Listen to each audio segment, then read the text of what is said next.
दीदी, बाहर तो बहुत ज़ोरों का तूफान आ रहा है। दीदी, मुझे बहुत डर लग रहा है। चलिए आइए, हम बहनें बाहर चल के खड़ी हो जाती हैं। ऐसा ना हो घर टूट जाए दीदी। मानसून की बारिशें शुरू हो चुकी थी और 4 अनाथ बहनों के पास एक कच्ची झोपड़ी थी जिसमें पानी बहुत ज़्यादा बारिशों के दिनों में आता था। चारों बहनें डर कर घर के बाहर आकर खड़ी हो गई कि कहीं उनका घर इस तूफान में टूट ना जाए। इसलिए सारी बहनें बाहर आके खड़ी हो गई। थोड़ी ही देर में वो क्या देखती हैं कि बारिश ज़ोर से शुरू हो गई है और उनका घर जो एक कच्ची झोपड़ी थी वो टूट गया। ये देखकर तो यूं मानो उनके पांव तले ज़मीन ही निकल गई, क्योंकि उन चारों बहनों के पास इस कच्ची झोपड़ी के अलावा और कुछ भी ना था। उनके माता पिता एक हादसे में मर चुके थे। अब उनके पास इस घर के अलावा और कुछ नहीं था। घर भी टूट गया। अब वो बहुत परेशान हो गई ये सब देखकर।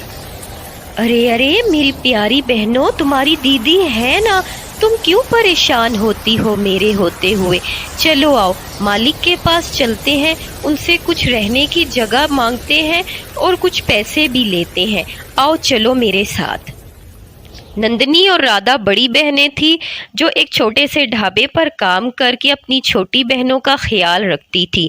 घर तो टूट गया था। उन्होंने सोचा मालिक से कुछ मदद ली जाए, लेकिन जब वो ढाबे पर गई तो उन्होंने क्या देखा कि मालिक ने ढाबे पर एक और मुलाजिम रख लिया है, जिसे देखकर वो और ज़्यादा परेशान हो गई। उनको बस एक मालिक का ही आसरा था, लेकिन अब वहाँ से भी वो बेआसरा हो गई। मालिक, आपने किसी और को काम पर रख लिया है। मालिक, अब मैं अपनी बहनों का गुजारा कैसे चलाऊंगी। मालिक, मुझ पर दया कीजिए। मालिक, मुझे काम से मत निकालिए। मालिक, मुझे रख लीजिए वापस।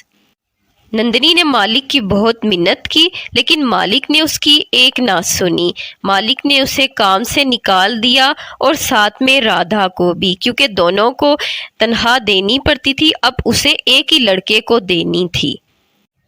दीदी, मालिक ने भी आपको काम से निकाल दिया है। अब हम कहाँ जाएंगी दीदी, हमारा क्या होगा। हम खाना कहाँ से खाएंगी, ना घर है हमारे पास। अरे बिंदु, जब तक तेरी बड़ी दीदी जिंदा है तुझे चिंता करने की भला क्या ज़रूरत है। चलो आओ, हम कहीं कोई रहने का ठिकाना सबसे पहले ढूंढते हैं और मैं खाने का भी अपनी बहनों के लिए इंतज़ाम ज़रूर करूँगी। नंदनी अपनी छोटी बहनों को दिलासा देती है कि इतनी देर में बारिश शुरू हो जाती है। बारिश में भीगते भीगते वो एक जगह पर आती है जहाँ एक बड़ी पाइपलाइन नज़र आती है। तो वो अपनी बहनों से कहती है कि अब हम इसी में रहेंगे जब तक हमारे घर का इंतज़ाम नहीं हो जाता।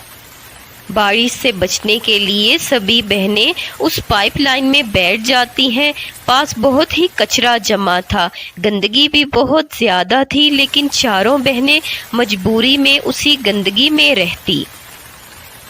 दीदी, मुझको बहुत भूख लगी है। दीदी, कुछ खिला दो ना, सुबह से कुछ नहीं खाया, बस इधर उधर हम मारे फिर रहे हैं।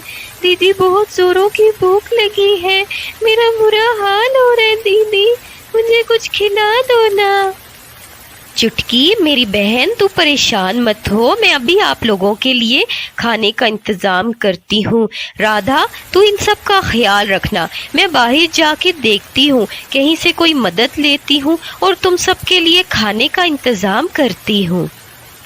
नंदनी यूं ही बारिश में भीगती हुई फिर अपनी बहनों के लिए खाने का इंतज़ाम करने के लिए जाती है।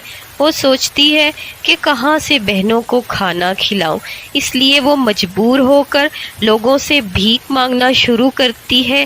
कहीं से कोई उसको पैसे दे देता है तो कहीं से कोई मना कर देता है। कुछ पैसे फिर उसके पास आ जाते हैं तो उन्हीं पैसों को लेकर वो खुश हो जाती है और अपनी बहनों के लिए खाना लेने के लिए चली जाती है। उन पैसों से उसको कुछ खाना तो मिल ही गया था। अब खाना तो मिल गया था, लेकिन उनके पास कोई बर्तन ही नहीं था। इसलिए नंदनी ने अपनी बहनों को केले के पत्तों पर रखकर खाना खिलाया। बहनें सब भूखी थी तो जल्दी जल्दी उन्होंने सारा खाना खा लिया।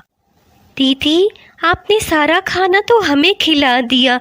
दीदी, आपने खुद कुछ नहीं खाया।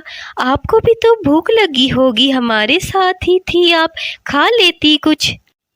अरे नहीं नहीं मेरी बहनों, तुमने खा लिया, बस मेरे लिए यही काफ़ी है। लेकिन बस इतना काफ़ी नहीं है, मुझे कहीं काम की तलाश करनी होगी, इसलिए मैं कहीं काम ढूंढने के लिए जाती हूँ। तुम सब यहीं रुको और राधा तुम इनका ख्याल रखो। नंदनी को एक जगह सफाई का काम मिल गया था। नंदनी दिन भर वहाँ काम करती, सफाई करती, बर्तन धोती, कपड़े धोती, खाना पकाती, और इस पर भी उसकी मालकिन उसे 100 बातें सुनाती, लेकिन मजबूरी में वो वहाँ काम करती ताकि चंद पैसे मिल जाएं और वो अपनी बहनों का गुजारा कर सके। मालकिन, मुझे कुछ पैसे एडवांस मिल सकते हैं? मेरा घर टूट गया है, तो मुझे रहने के लिए कुछ जगह चाहिए और बहनों के लिए कुछ खाने का सामान भी। अरे, तुम गरीब लोगों की यही बात है, ज़रा से तुम लोगों की मदद क्या करो, तुम लोग तो सर पर चढ़ जाते हो। अरे कहाँ से पैसे दूँ इतनी जल्दी? 2 दिन तो हुए अभी तुम्हें काम करते हुए, तो मैं कहाँ से पैसे दूँ? कोई एडवांस नहीं है मेरे पास। नंदनी की मालकिन उसे पैसे देने से साफ इनकार कर देती है, तो छोटी बहनें कहीं भीख मांगती, कहीं खाना मांगती, तो इसी तरह उनका गुजारा 2 से 4 दिन चलता रहा। फिर कुछ दिन ऐसा हुआ कि उनको अक्सर भूखे पेट ही पूरी रात सोना पड़ता, क्योंकि कभी लोग उनको मना कर देते थे, तो कभी ही उनको खाना या पैसे देते, तो उनको कभी कभार भूखा ही सोना पड़ता। एक दिन की बात है कि नंदनी अपनी बहनों के साथ बैठी थी, तो उसकी मालकिन बाहर से गुजर रही थी। वो उनको इस हाल में देख लेती है, फिर उसको बहुत पछतावा होता है कि उसने नंदनी को मना क्यों किया। अब नंदनी की मालकिन को अपने किए गए पर बहुत शर्मिंदगी होती है, इसलिए वो नंदनी से माफ़ी मांगकर उसकी मदद करती है, उसे कुछ पैसे देती है। तो नंदनी कुछ सामान अपनी उसी छोटी सी पाइपलाइन में लेकर आती है। राधा, देखो मुझे कुछ पैसे मालकिन ने दिए हैं, तुम ऑमलेट बहुत अच्छा बनाती हो। बारिशों के मौसम में लोग तो ऐसी ही चीज़ें खाना पसंद करते हैं। एक काम करो, तुम ऑमलेट और चाय का स्टॉल यहीं पर लगा लो, ठीक है? दीदी, हम चाय ऑमलेट तो देंगे, लेकिन यहाँ तो बहुत गंदगी है, लोग यहाँ नहीं आएंगे। हमें एक काम करना होगा, पहले हम सफाई करते हैं, फिर अपना चाय ऑमलेट का स्टॉल लगाते हैं। सभी बहनें मिलकर फिर उस जगह को पहले साफ करती हैं अच्छे से। फिर बड़ी बहनें मिलकर उस जगह पर एक छोटा सा टेंट लगा देती हैं ताकि बारिश से बचा जाए। बड़ी बहनों ने टेंट लगाया, छोटी बहनों ने उस जगह की सफाई की, तो यूं उनका एक छोटा सा स्टॉल बन गया। देखो मेरी बहनों, हमने अपनी मेहनत से कुछ कर दिखाया है। अब तुम लोग ये काम संभालो और मैं मालिकिन के पास ही काम करूँगी, ठीक है? नंदनी मालकिन के पास वापस काम करती और राधा यहाँ लोगों को चाय ऑमलेट बनाकर खिलाती। छोटी बहनें आवाज़ लगा लगा कर लोगों को बुलाती। तो बारिशों का मौसम था, लोग तो ऐसी चीज़ें खाने के लिए खूब जमा हो जाते हैं ऐसी जगह पर, इसलिए वहाँ लोग आने लगे तो उनको ऑमलेट और चाय बहुत अच्छी लगी। इसी तरह उनके छोटे से स्टॉल पर बहुत ज़्यादा भीड़ जमा होती रही, तो उन्होंने कुछ ही दिनों में अपने लिए किराए का एक कमरा ले लिया। अब उनकी ज़िंदगी अच्छे से गुजरने लगी। इसी कमरे के बाहर ही वो अपना चाय ऑमलेट का स्टॉल लगाती और अपना गुजारा इसी तरह चलाती। अब उनकी ज़िंदगी से मुश्किलें आसान हो गई थी और वो हंसी खुशी रहने लगी।